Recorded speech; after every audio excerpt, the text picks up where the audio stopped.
David Overton from SplashMaps, and I'm planning a long distance journey across Wales. We're covering 325 kilometres over 5 days of adventure, taking on over 1,000 metres of tough ascents every single day of that.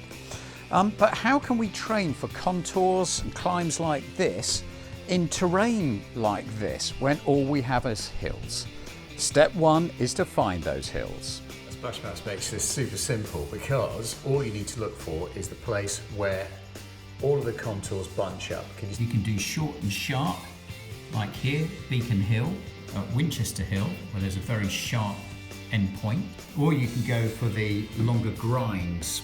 Our SplashMaps Destination Series maps are famed for having super clear depictions of the bridle ways, like this one here, and the ways here. Now, these are tremendously helpful for people who are on 2 wheels, 4 hooves, or 2 feet in knowing exactly the designation of the route that they're on, whether they're allowed to be on it. There's a nice bridle way leading up to it, and there's a nice bridle way leading down.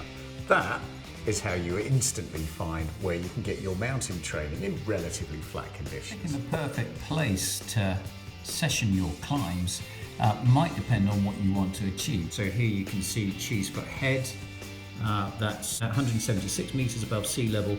And you can see at the bottom we're down to 80 metres. A circuit that could bring you back down to the base and back up again. That would be a great way to practice your steady climbs. And session those hills. Now link up those sessions to make a 1,000 metre ascent. And the best way to find a place to look is to look at a map. If you have a splash map, use a washable felt tip pen to link up those byways and bridleways. If you're on foot, of course, you can also include the footpaths. Consider having 2 maps to hand. You might be going further than your usual distance.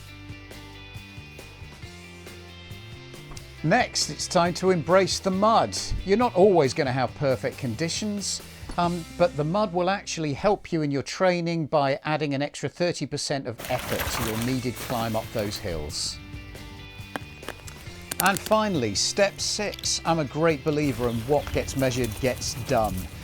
So make sure that you set your tracker before you set off, and make sure that you monitor afterwards. Are you achieving those 1,000 metres of climb each time?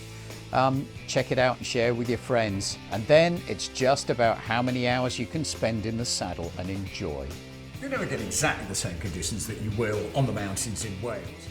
But follow our top tips and you'll be ready for them.